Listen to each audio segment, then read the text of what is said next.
Hello and welcome to Talkin' Baseball. Charlie Morton signs with the Braves. Puig signs with Luba. And the Rays are open to trading Blake Snell. Let's do it.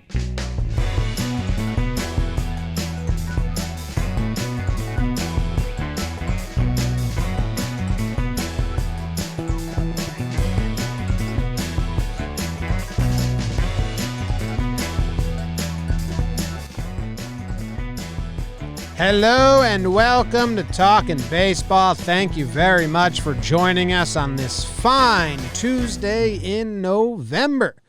My name's Jimmy, and I'm coming to you from the Jomboy Media Studios in the Bronx. We got Jake coming to you from TK, South Carolina. Trevor Plouffe from Hidden Hills, right next to Calabasas. 357 Horse and Buggy Trail is his address. Go visit him. Get yourself a dead gopher. It's close. Close enough. Close enough on the address.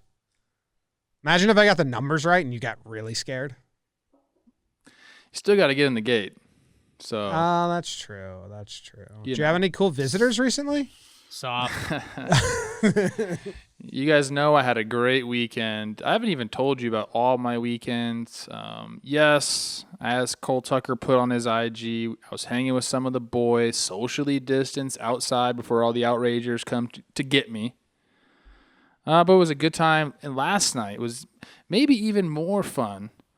I was playing my neighborhood poker game online while watching Troy. Which is one of my favorite movies. I'll watch it every time it comes on. You'll it's watch dumb, the whole but it's thing? so good. You'll watch the whole thing? I'll watch. I mean, maybe.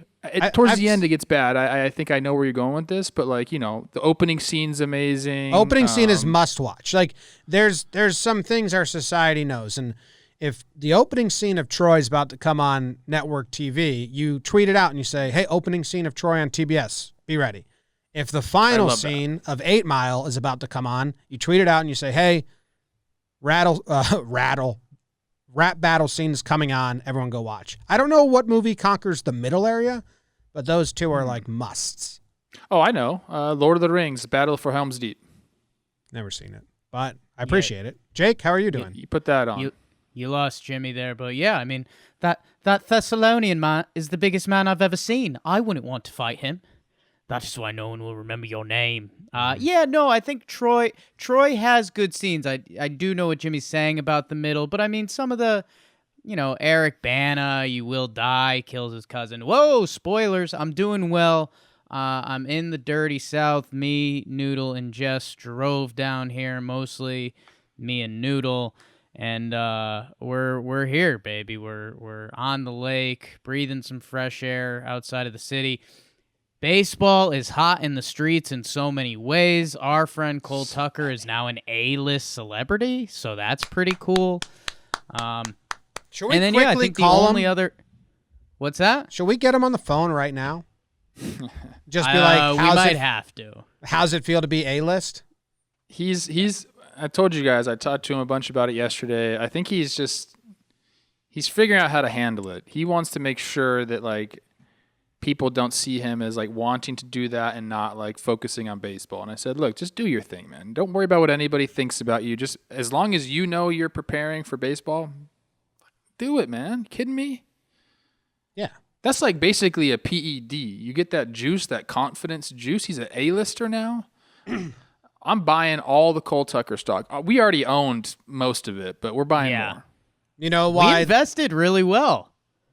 What's that? Yes, we did. We invested really well. Yes, we did. Yeah. That's a big boost right there.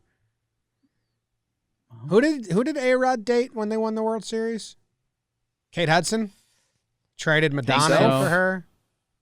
Something like that? Yeah. Was that when he was kissing himself? When was that? I mean, that's every day for him.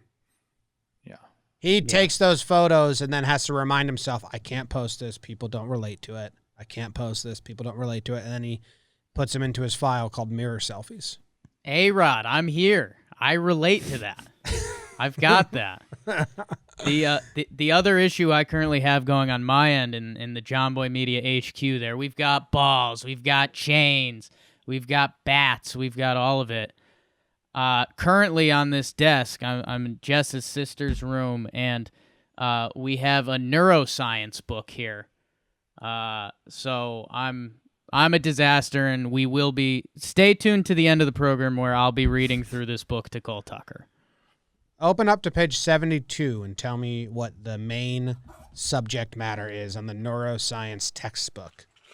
72. If I you can't can't tell you pronounce the the last time words- I opened a book. Map? Maybe you opened a map? Imagine if you drove with physical maps. That'd be hilarious. Dude, Okay. Thomas Guide, rock on, man. I used to have like several Thomas Guides in my car. The A pore of a voltage-sensitive calcium channel, termed an A1 unit, comprises 4 subunits: amino acids in the cytoplasmic loop between the I can't. So an A1 unit, like, your ace of your staff, and then you need a bunch of B1 units to make up the rotation. The Charlie Morton of your staff? ? Speaking of hot in the streets, Boing. Jimmy, Charlie. Before we get into Charlie Morton talk, I got to let you know 2 things. One, our most recent patrons are Sarah Shebelhut,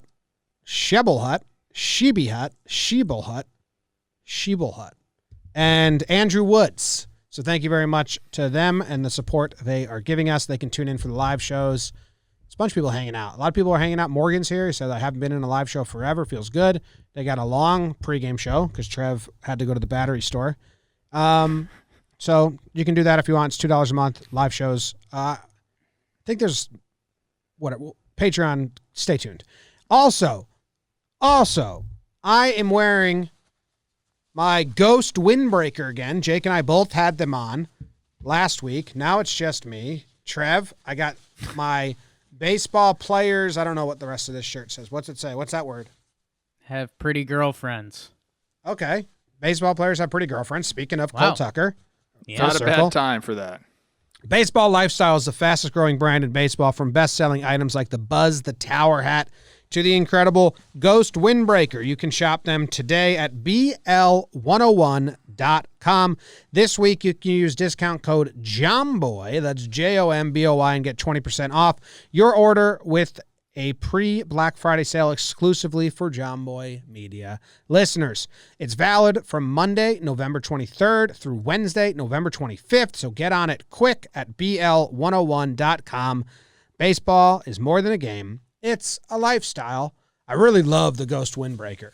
Yeah. Big fan Looks of it. good on you. It actually makes you look like you have a little bit of style too, which is nice. Yeah, very rare. BBD's got a Baseball Lifestyle hoodie on. I don't know if you can see him down there in the plate. Swag.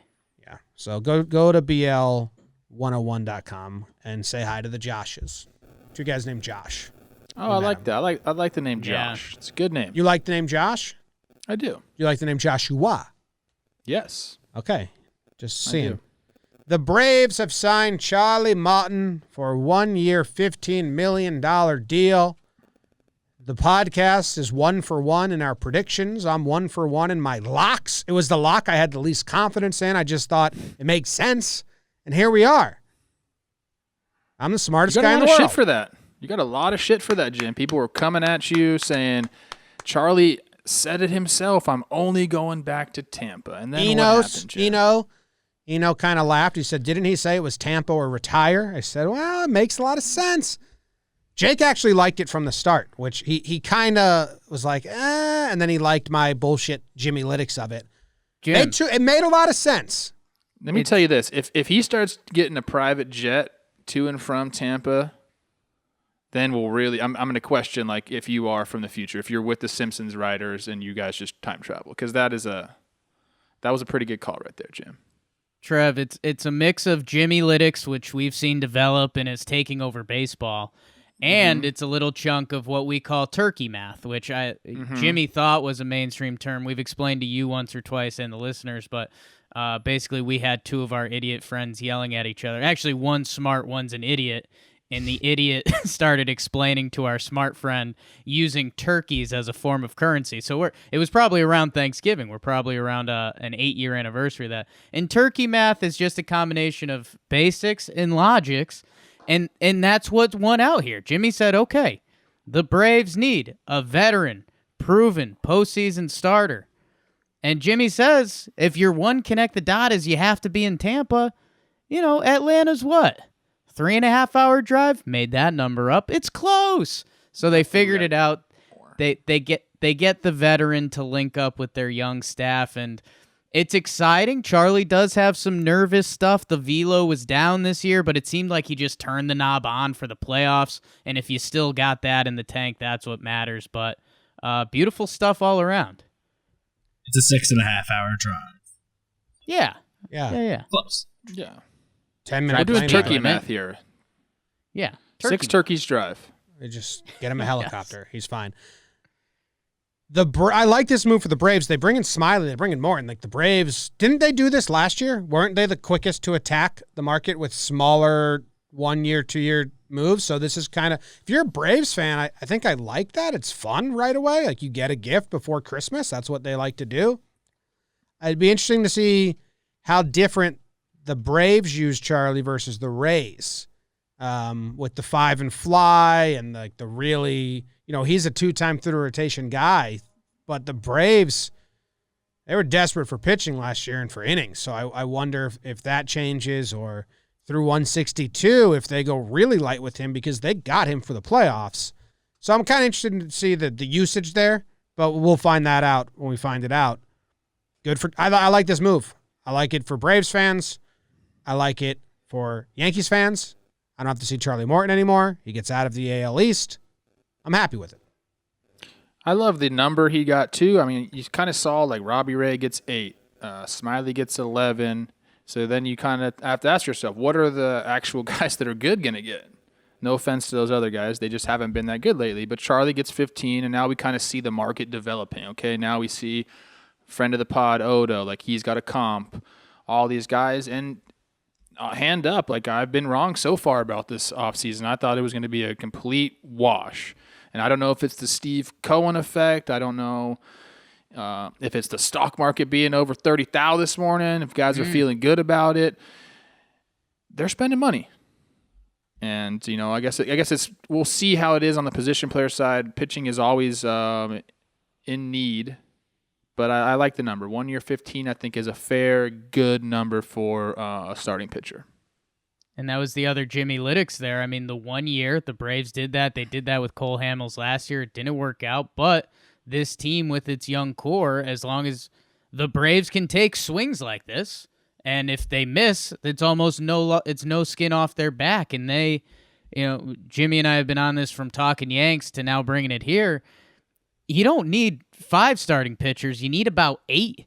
And the Braves are almost there, man. It's Max Fried, Charlie Morton, Ion Anderson, Drew Smiley, Kyle Wright, Soroka when he gets back and healthy. So, if Tucson or one of those guys figures it out, Bryce Wilson, they have pitching in droves. So I think what you're saying, Jimmy, I don't think they're going to have to push, late 30s Charlie Morton throughout this season. Let the kids go out there and twirl it, make sure Charlie's feeling good and get him built up for where he needs to be in October. So, yeah, it seems like a win all around. And if you're a Braves fan, yeah, they go out and they sign who they want in free agency, and that's pretty cool. Yeah, Soroka update, there was a video of him throwing. So that's Braves news. Braves fans are just getting good news after good news. Fun little Thanksgiving week for them thus far. And, they're a contender, and these windows come and go, and their windows wide open right now. So these are the moves they need to be making.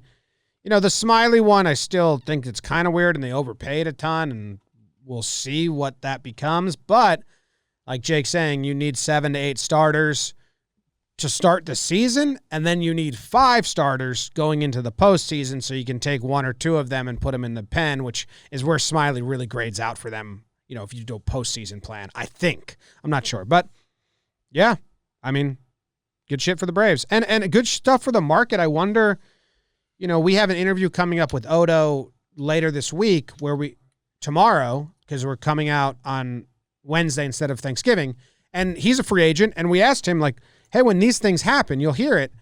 does your calculator start jumping? And I wonder what Stroman feels, because he took the $19 million qualifying offer, and he probably thinks he's can help a team more than Charlie Morton can. But I think it's pretty close. Could he have taken 2 years at $15 million? You know what? It's kind of interesting how the dominoes are falling, because this is higher than I think a lot of people would have guessed, just because everyone thought the market was down. But it's cool. You know, Stroman in the qualifying offer, I think, was a big thing. We have to remember that. So I think he put that into his equation. But yeah, I mean, if Morton's getting 1 year 15, you got to believe Stroman could have got 345, 230. 230. But yeah, maybe next I'm year still not goes saying he shouldn't regret it or anything. It's just interesting how the market is changing, and maybe we don't know. Maybe this has nothing. Maybe from what we've learned is nothing has really told us what the market's going to be yet, because the Smiley told us it was going to be high. Stroman not even testing free agency told us it was going to be low. Brad Hand not even getting at a 1 year 10 said it was going to be low, but now Charlie gets 115. Do you think the Rays were in? Do you think there was any competitors here? Not the Rays. Not the Rays, because they had this option. He had a 1 year 15 option. So the people today were saying, if you're the Rays, why didn't you just sign that and trade him? Which that part does seem a little odd. But again, I think Charlie Morton, we're talking about one of the 5% of free agents that does have kind of specific stuff going on. It had to be a contender. And Jim, I do think the location close to Tampa was a thing, because he's got that quote from last time. So, you put that all in the pot. It makes a little bit of sense. And did he have a no trade clause? Did we see anything like that? I know there's 5 I don't and 10, think so. He's not a 10 rights and or 5 something guy. like that. Yeah, I don't think so. And my only other comment when you guys mentioned Stroman still would have had the qualifying offer, so you wonder how that would have affected things a little bit. And I think where Stroman's brain went is he's going to get one big contract, and it was either bet on himself this year and get that 1, 3, 4 year deal, or kind of take a chance this year with the pick attached and with the weird free agency that there's a little bit of risk there. Yeah, just interesting how it's playing out. And what's going to be the next pitching domino of the fall? You would guess it might be like a guy like Paxton or Odo seems to be next. We'll see.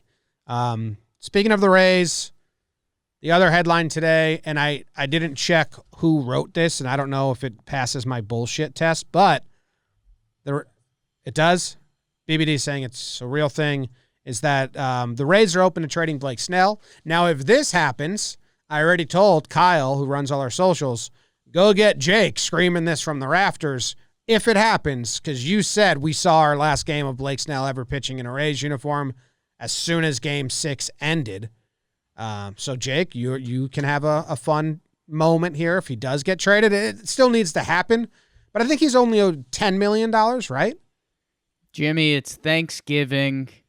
And it's turkey math season, because it's just a weird mix of logic and putting it all together. Snell signed one of those Tampa Rays kind of team-friendly-ish buy your arbitration out. He's got 3 years left, 11 mil, 13 mil, and 16 mil, which, by the way, for Blake Snell at age 28 is an absolute deal, where he's coming off a postseason where he's lights out. He's got a sigh in the bag. He's one of the best lefty pitchers in baseball. If you're the Rays, what do? They're like a smart gambler. They cash in their chips, and they get to play another day.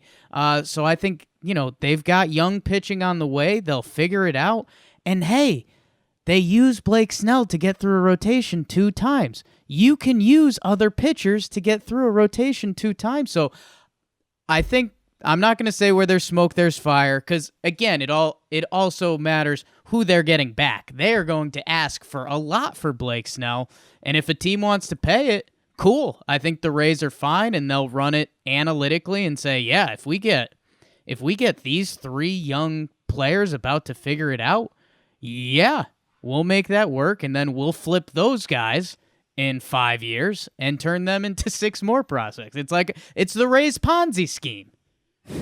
Now, I got Trev. I want your thoughts on Blake Snell and the Rays, and just to lay it all out there for the listeners. He's got 3 years, so it's not a 1-year rental, and it's 10.5 2021, then 12.5 mil 2022, and then 16 mil in 2023. So you're taking on a chunk of cash. Nothing, not Cole money or Stanton money, but you're taking on money. Do the Angels have prospects? They're a team that's been, Artie's gone out and said, we're spending money. I need pitching. The new GM, Perry, is that his name? He's like, no, we're buyers. Do they fit? Do they have prospects? Trev, do you think this will actually happen? I mean, my problem with all these, they're open to trading rumors is no shit. I mean, like Ken Rosenthal came out with something about Reds are open to trading Sonny Gray. Every team is open to trading every player. But, you have to find a match. The Angels seem to match up. They obviously need pitching. They need something. Yeah. Maybe not just one pitcher, a couple pitchers. But I don't know about the prospect list, but when you're working against the Rays in a trade, you got to be careful. What I would do if I was a team is I would get into trade talks with the Rays. I'd see who they want to acquire, and then I'd keep those guys. And I'd be like, actually, we're not going to trade those guys. Thank you. We're going to promote them because they're going to be good. You just have the Rays scout your farm system for you. Exactly. But, I could see them doing this. Like what Jake says is right. They're an organization that I think Warren Buffett said, I made a fortune selling too early. They do the same thing. They don't need to wait for peak value. If they have value and they think they can get it, like Jake said also, I'm giving you so much credit right now. 2 times through the order is what they're getting from their starters now. They can get that from somebody else, and this is a steal for a team. Unless they're giving up crazy prospects, I think it's a steal for a team. The money's there. It's easy. You get a guy that's established, a guy that gets your fan base excited. He has the Cy Young the bat. He was lights out during the playoffs. So I could see the Angels doing it. I can imagine a DeGrom, Syndergaard, Stroman, Snell rotation going on. If I was the Mets, this is someone I would completely go after because we're looking to spend money. You can get this guy for cheap. I keep bringing it back to them, but I really think they're going to be very, very much into getting and acquiring players. He wants to make this team a contender ASAP. On the Snell rumors, it's Feinstein. I just read up on it, and it's not that they're open to it. It's that they are actively shopping him right now, which is a little bit different. And I trust Feinstein, and I also it passes the smell test rather easily for everything Jake said. They also made a note that Seattle has traded with the Rays a ton. Blake Snell is from Seattle, so maybe there's a connection there. That also lends credence to the Angels to me because that's, West Coast and closer to home, at least somewhat. That's still a really big drive, actually, because you're in Anaheim to Seattle. But whatever. That's a long drive. That's 15, 20 hours. That's like Georgia to Boston.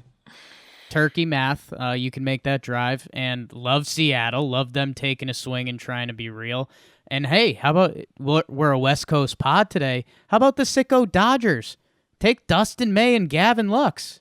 There's some Dodgers fans probably screaming at me right now because, those guys are going to be great for us for the next 5 years. What are you talking about? Hey, I think if you're the Dodgers, you might have just locked up another title if you do that tomorrow. Well, they're going after Arenado apparently, so look out. Everyone, bring him in. If this is real, if it comes out like it did with Lindor, where every beat reporter's like, "No, Snell's getting traded." How much does that change Bauer and Tanaka and any other pitcher on the market? Where does Snell become more wanted via trade with the 3-year lockup for $36 million than what you're going to have to get Bauer for $36 million? They do not like this. I'll tell you that right now. A, because it's just more competition on the market, and B, because he doesn't have a qualifying offer attached to him. These teams value their draft pick immensely. So, yes, they don't like this. I think, a guy like Bauer doesn't have anything to worry about because he's going to get paid this offseason.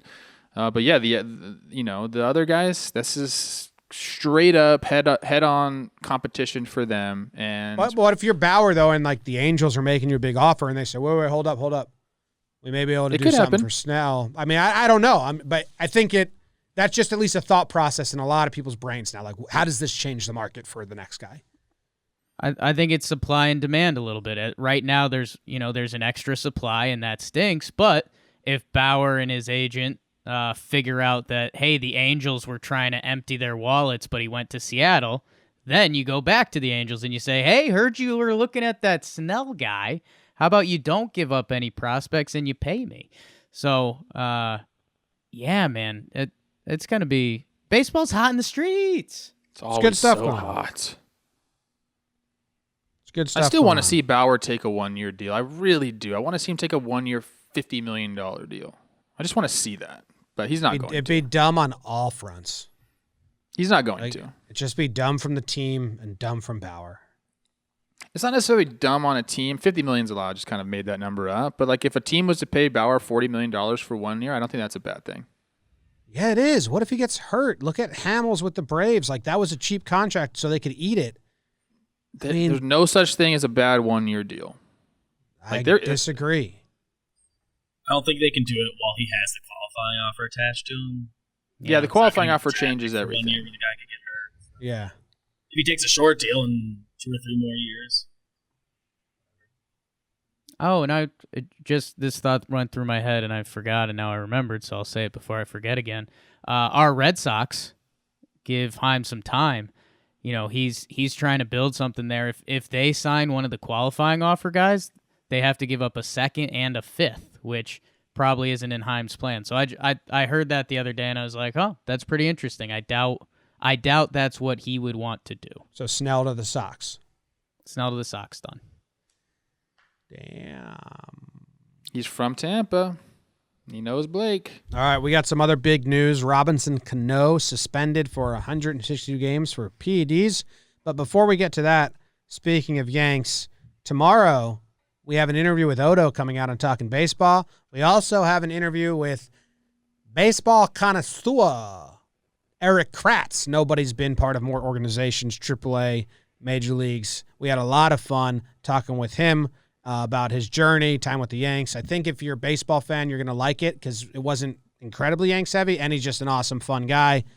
A lot about his career, and I'll give you one quick tidbit from the episode to get you a little juiced up for it. Trevor Plouffe banged out 4s and 5s. There you go. So go listen to that tomorrow. That was Eric Kratz. What is that? What is that? I mean, talking Yanks. Talking pitchers. In this context, what I thought, that's just not true. It's just not true. It was good. Dropped it so casually. It was good. All right. Hey, Kratzy, I got some stories about you, big boy. Ooh. Not really. He's a stand-up guy. There's nothing wrong with him at all. He just swings at the first pitch every time. Yes. Yeah. 30% of his home runs came on the first pitch. 10 out of 30. We would literally yell out, "He's swinging!" Like when he came up. Like it was just so funny. Like he knew he was going to swing at the first pitch. All right. Cano. Steroids. Stolaloza. Popped 162-game suspension. Mets don't have to pay the $24 million they owe him. He does have 2 more years left after that. Amazing. Be interested to see if he comes back, if they eat it, if something gets worked out. But ruins Cano's legacy real bad. The one pop that was already there, and you have murmurs, and there's always going to be a contingent of people that, well, he's a steroid guy. 2 pops, I mean, I won't even back him really, because it's not, it's just dumb luck. But if you're out there saying like, well, what was Cano's legacy? He's one of the best hitting second basemen in the history of baseball. I mean, Yes.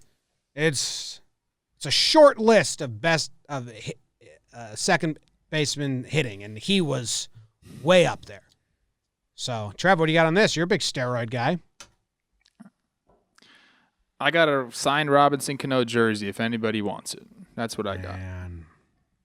Nice guy, always nice to me, but it doesn't sit well with me. I'm willing to forgive eventually, but yeah, like all of his legacy's ruined. I think about like whose career did he cut short because he was using and banging on them? Like who didn't get the opportunity because he was using and banging? Like, did he need to do this? This is all the things that go on in my head. Like, why? Did you really need to do it? You're a pretty damn good player. You really needed to do this? Especially now. Like, this is what I don't get. People sign these fucking deals and then they still want to do steroids. Like, why? Like, you could just be a shitty player, dude. Like, if you suck, just suck and collect your money. Don't try to be good taking steroids because, like you said, his legacy is completely ruined. Yeah. And now you got guys like me like looking to give away a jersey that I got signed. Cleanest player in baseball. I don't want that in my house. Cleanest I player am the in cleanest baseball. player in baseball. Me and Cole Yeah. Tucker. It's it's brutal, man, and it's we had someone comment BBD Wake and Jake ad, and they said, Cano's just kind of iconic, and that swing, like it's not Griffey, but oh my God, we can show our grandkids that swing, no matter where baseball's back, and they'd be like, damn, that's smooth. And yeah, I know. Baseball Reference, and again, we start getting into WAR and JAWS and some of these weird stats, and I know it's how does it all come together.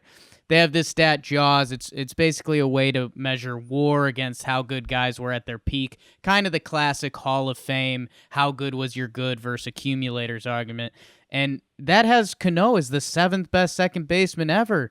And the guys above him, Rod Carew, Charlie Gehringer, didn't watch a lot of his games, Joe Morgan, RIP, Nap LaJoy, Eddie Collins, Rogers Hornsby. If you go by that scale, I mean, Robinson Cano is the best second baseman of the past 30, 40 years or so. So it really sucks. And you wonder how steroids play out in the future because these guys are a part of baseball history. So, I mean, will Cano end up getting lumped in with the Clemenses and Bonds? And how does that all sort out? I don't know. But again, and there's been this big kick on the internet lately that Barry Bonds is the best baseball player ever. Go check out his stats after age 32 and go check out Ken Griffey's stats after age 32. Pujols. Because Pujols, another great example. I mean, these guys' bodies fell apart on them, but Trevor Plouffe. Trevor Plouffe. These guys were taking the juice. I mean, look at pictures of thick boy Trevor Plouffe and tell me if that head kept growing. I mean, you'd be slugging 35 a year. Juice balls, thick boy Plouffe. Oh my God. Yeah, I don't know. Like, not only his swing, like watching him turn double plays, the way he played defensively at second base, like everything you wanted in a ball player, Cano could do. Like he was so fucking smooth with it. You just watch him and it's like, dude, this is what baseball is supposed to look like. And now this is what we're going to think about. Instead of that, his play on the field, which, maybe it was because of this, maybe it wasn't. Like, I just don't understand when guys continue to do it. It doesn't make any sense to me.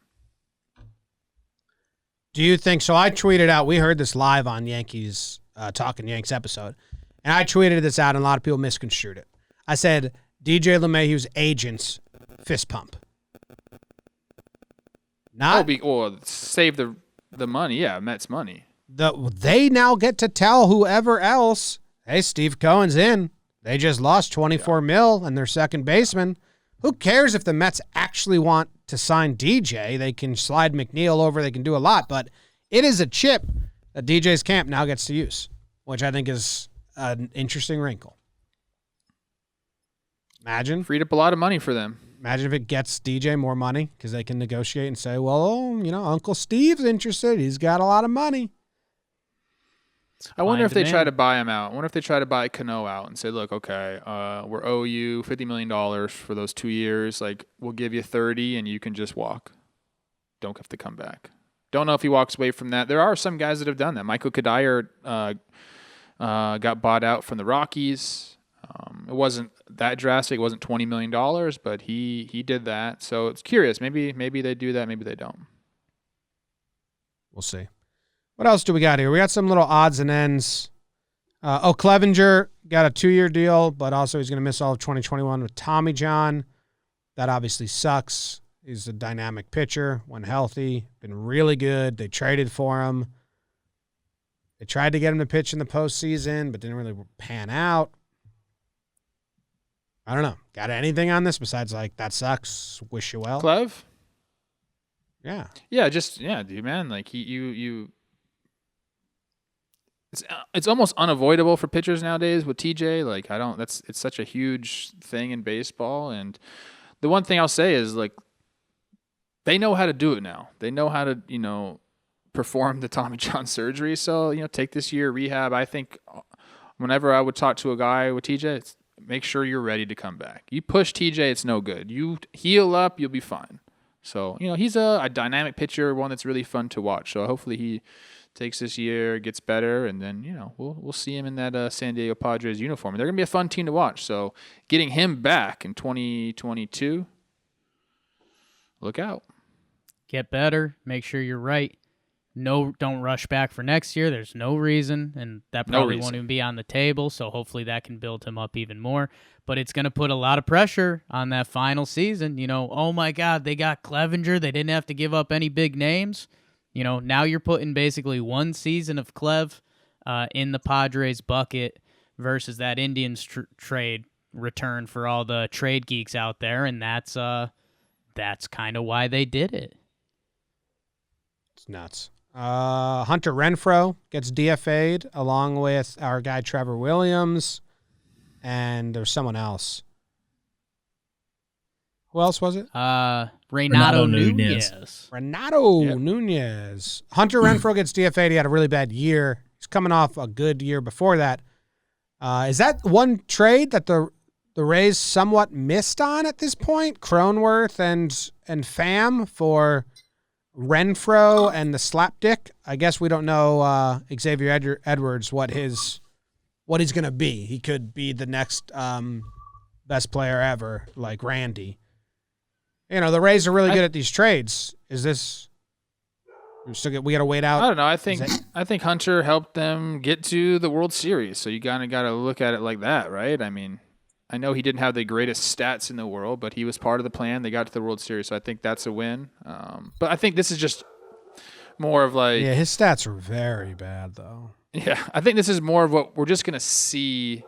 He had some good defensive plays, though, if you remember that. I think we're going to see a lot of these middle-tier dudes who are due $4, $5, $6, $7 million through arbitration, or maybe they're entering arbitration for the first time. We're just going to see a lot of them get DFA'd. There was another one who I was early on that I was kind of surprised on, but it's just a trend that's going to happen. This middle class of baseball players, they're going to get DFA'd and have to sign for less. I had the same thing happen to me going into arbitration. The Twins DFA'd me. I was going to make whatever, like 9 or something like that through arbitration. They DFA me and I make less. And I think that's just kind of what's going to happen. These guys are going to be in the big leagues. They're just not going to make what the system had protected them and said they were going to make. Yeah. Bomber. They said our G-Man Choi might be gone, but they held on to him. There was rumors that the Rays were doing that. I think they still have a little time. Yeah. When is all that finalized? I think I looked it up after Talkin Yanks the other day. December 2nd. December 2nd. Okay. So there's still time for more guys to be added to the list. Interesting. And some late rumors here.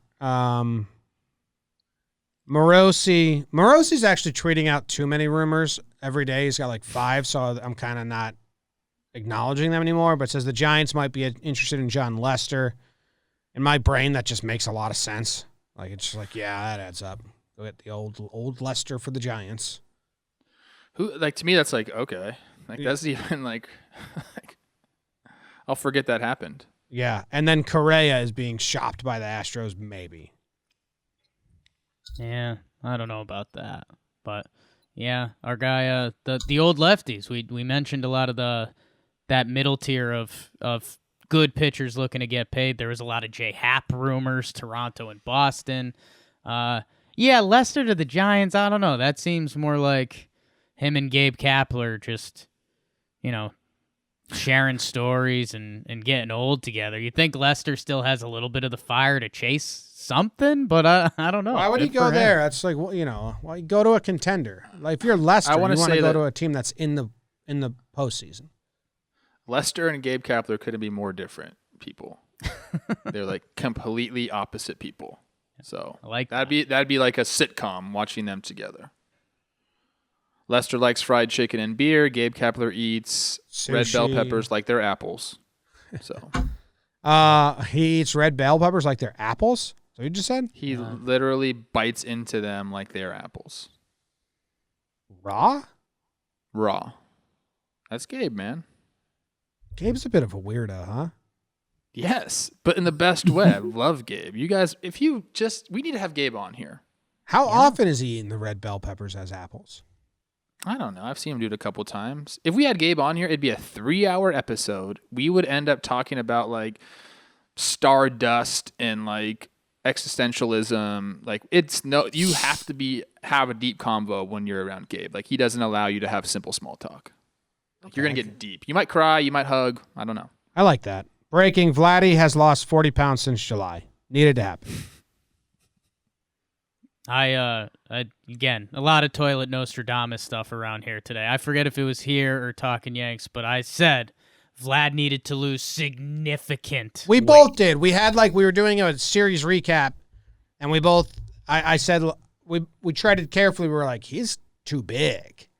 He was way too big last year. When you look at his age, he's 20. I think he's still 21. Yeah. Let me see. Well, good for him. He's put in the work. He came in better shape, and then quarantine hit him hard, man. He gained 30 pounds. But it was that one clip, Jake, where he was arms wailing as he rounded second, and we were like, dude, you're too young. You're too young to be 21 years old. You can't, we've done some thick boy projections on here. Old DH Mike Trout. Vladdy was on a dangerous pace, so I'm glad, good for him. And yeah, I think the thing that I'm just happy about was adamant. It can't be the 10-15 best shape of his life tweet. No, he had to change it, and he is, and It's good a for him. lifestyle thing. And guess what? Don't bet against that dude, because his numbers are okay. We all expected a little more, but again, rookie season. Then weird COVID season. He played in all 60 games. I like that. I'm putting stock. We put Cole Tucker stock. I'm now getting Vlady stock, and my infield is delicious and sexy. Do we need to sell Cole Tucker stock? Is it time to No. Or is it it still has a lot of leeway to go? He's the new Pete. I think it does. He's the new Pete Davidson, man. I think everyone is going to be in on Cole Tucker now that he's out there. He's got the hair. Ugh. Yeah. Oh my God, Who's in on Pete Davidson? Jimmy. Literally every female on the everyone. planet is in on Pete The Davidson. comedian? Yeah, Yes. It looks like he's strung out all the time? that's the He one. dated Ariana Grande, and then literally every girl is in on him. Ugh. Is it the first I liked his had- movie, Which one? King of Staten Island. Oh, okay. The first thought I had when I heard this, and I heard about it before the pictures came out, I was like, Vanessa Hudgens is a lucky girl. It's the first thought I had. Good for her. She found a diamond. And then I thought to myself, I'm an idiot because I have Cole Tucker, Chris Archer, Jack Flaherty, and Brad Miller sitting in my backyard. I need to keep my wife inside. Yeah. You guys know how much I love Olivia. I cannot let her see these studs and then look at me. Where's Archer signing? I got some info. We're working. I'll have that scoop too. Okay. You did the same thing with Olivia when me, Jim, BBD was behind the scenes. Bill there? No, that's not the same thing. I at wasn't all. there. Well, Soon. No. Literally, these are three of the most eligible bachelor studs on the planet, and I'm like, Olivia, don't look. yeah.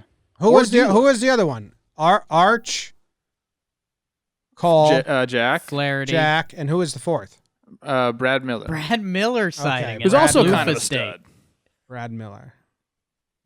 Yeah, man. So it was. I felt a little insecure, but at the same time, I was dishing out advice. Coach Trev, Coach Trev. Kotuck.